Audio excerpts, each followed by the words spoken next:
Halo adik-adik mahasiswa, apa kabar? Pada video sebelumnya, Anda sudah belajar mengenai modul ajar yang diperlukan dalam proses pembelajaran. Kegiatan pembelajaran yang ada dalam modul ajar memuat kegiatan awal atau pendahuluan, kegiatan inti, dan kegiatan penutup. Kita akan membahas satu persatu kegiatan tersebut dan memberikan contoh video pengajaran agar Anda bisa melakukan simulasi pengajaran secara mandiri dari modul yang sudah Anda buat sebelumnya. 1. Pendahuluan. Pendahuluan merupakan kegiatan awal yang bertujuan untuk membangkitkan motivasi dan memfokuskan perhatian peserta didik untuk berpartisipasi aktif dalam proses pembelajaran. Saya akan memberikan beberapa pertanyaan. Biasanya dalam memulai pembelajaran, apa saja aktivitas yang harus dilakukan? Apakah memiliki kegiatan pembuka terlebih dahulu atau justru langsung masuk ke pelajaran utama? Kira-kira bagaimana baiknya memulai pembelajaran?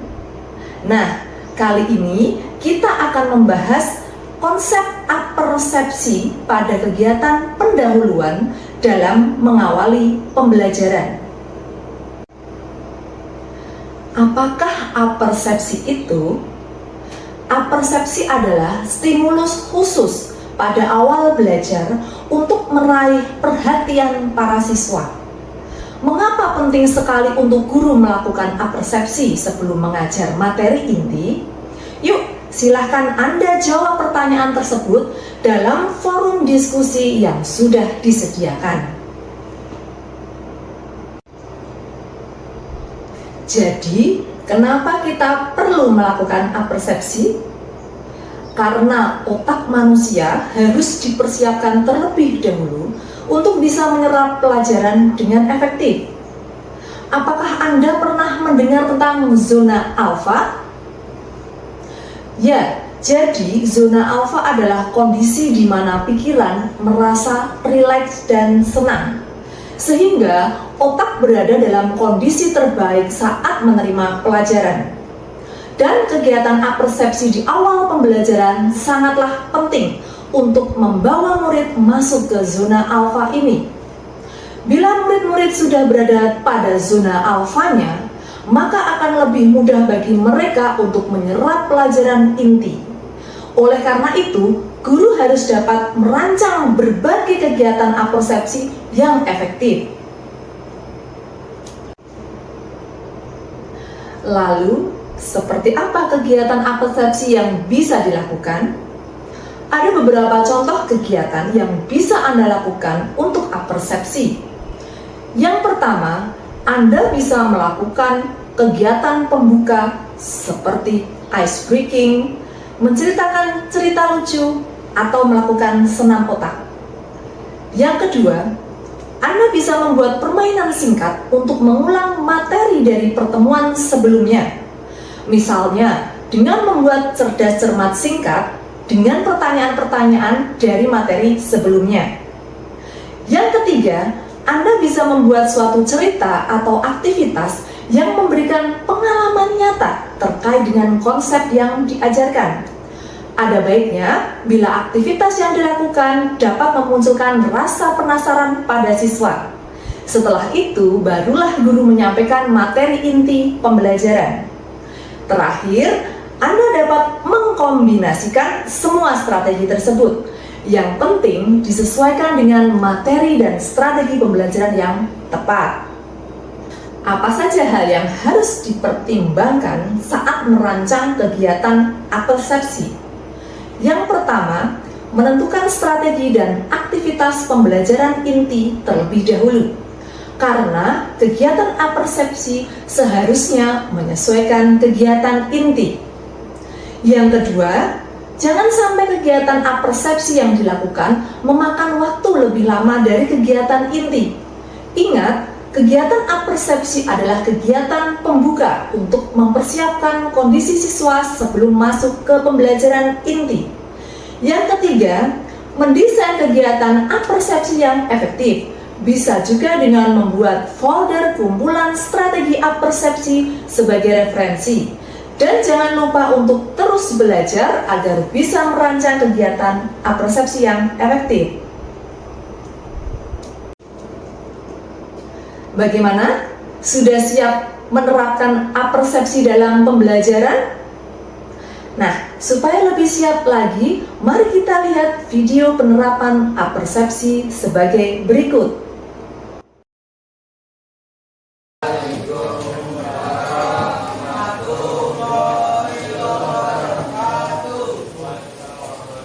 Selamat siang semuanya. Udah ngantuk? Kita belajar sebentar aja ya. Oke. Tapi fokus dulu. Udah fokus.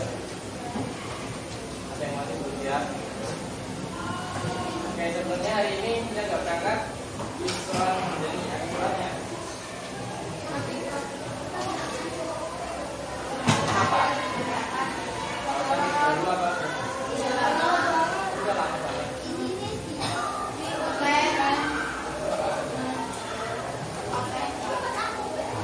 Kita doakan semoga cepat sembuh ya. Ya, hari ini kita akan lanjutkan materi selanjutnya. Kemarin kan sudah sama Bu Diza terakhir materi unsur. Kemarin 1 unsur. Hari ini kita akan bahas tentang senyawa. Pernah dengar kata-kata senyawa? Apa? Senyawa kimia ya pokoknya ya. Kalian pernah ke laut? Apa? Pernah ke laut? Airnya rasanya gimana? Karena ada garam itu biasanya digunakan untuk apa? Masak makanan ya. Nah, garam itu ternyata salah satu dari contoh senyawa. Apa kalau nama rumus kimianya? Garam. Garam. Na Cl. Na itu apa? Unsur apa? Natrium. Cl. Ya, nama unsurnya klorin, tapi kalau di dokumen ini bacanya natrium klorida. Nah, jadi hari ini kita akan belajar tentang 3 hal. 2. Kegiatan inti. Kegiatan inti merupakan proses pembelajaran yang penting dalam modul ajar atau rencana pelaksanaan pembelajaran RPP. Kurikulum Merdeka memberikan fleksibilitas yang lebih besar bagi guru dalam merancang kegiatan pembelajaran. Namun, inti dari pembelajaran tetap berfokus pada aktivitas siswa yang aktif, bermakna, dan menyenangkan. Kegiatan inti dalam proses pembelajaran dapat bervariasi, tergantung pada materi, tujuan pembelajaran, dan karakteristik peserta didik. Dengan merancang kegiatan inti yang efektif, Anda dapat membantu siswa mencapai tujuan pembelajaran secara optimal.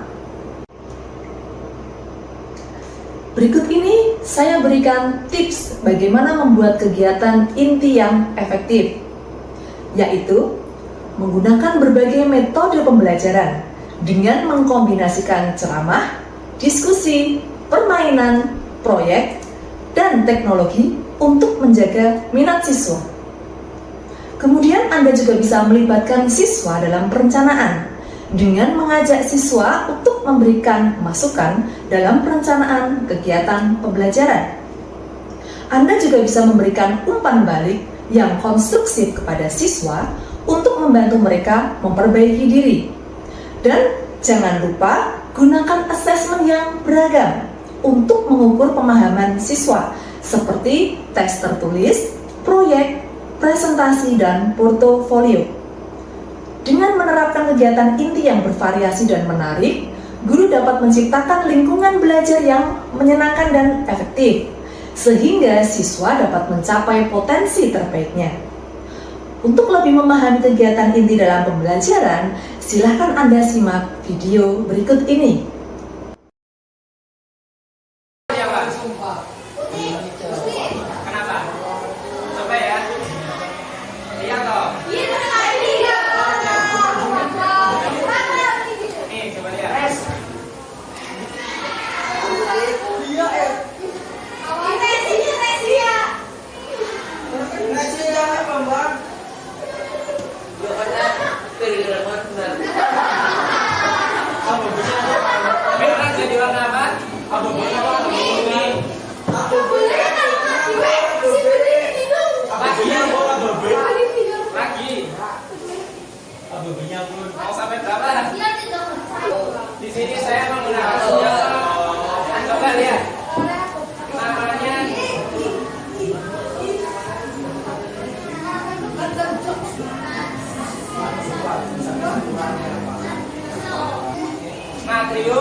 Kalian tahu ini apa?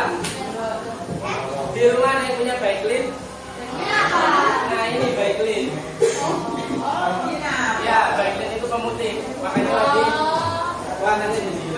Karena yang kedua mencari jenis senyawa. Jadi sudah saya tuliskan. Yang dicari adalah definisi dan contohnya.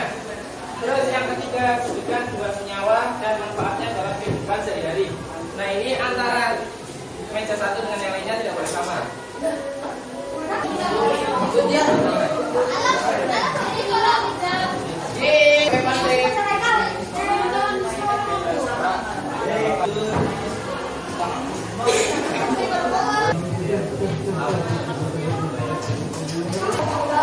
Enggak, ini udah di setting biar bentar.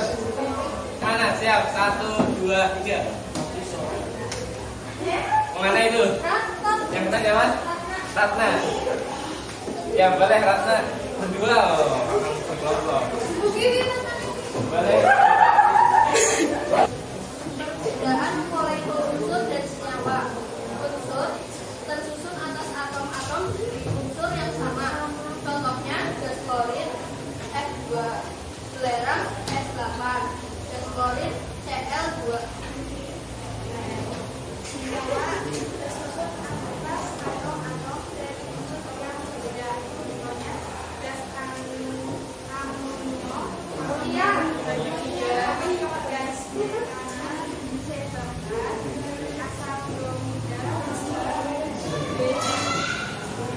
Dan yang lain aja yang semua baik atau sama semua? Ada yang beda?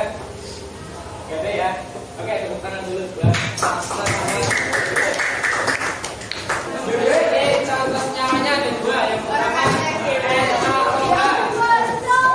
ini biasanya digunakan pada produk-produk pembersih seperti sabun atau deterjen.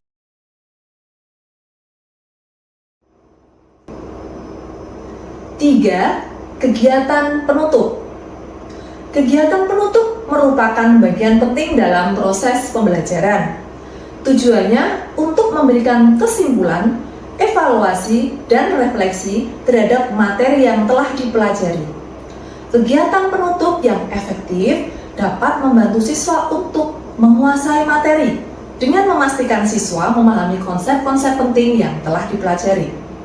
Mengkaitkan materi, yaitu menghubungkan materi yang baru dipelajari dengan pengetahuan sebelumnya.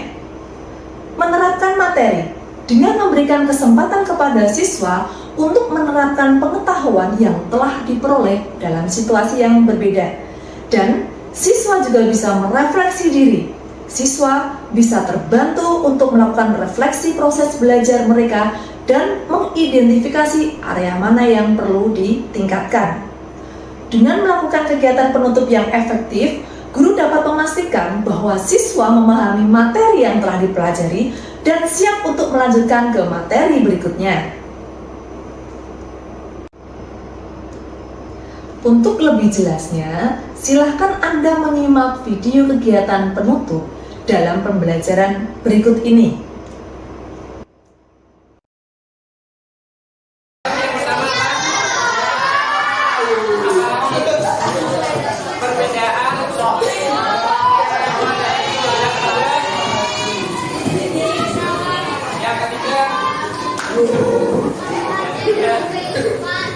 Apa contohnya? Selain ini, yang ketiga apa?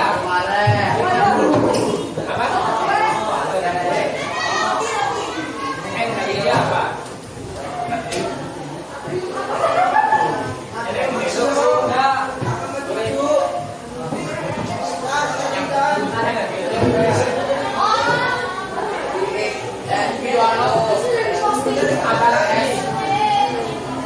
Contoh senyawa ada garam atau ada juga micin. Ini ada juga micin. Atau kalian pernah dengar MSG, itu juga termasuk senyawa. Ya, jadi ada MSG-nya. Oke, karena siapkan dulu.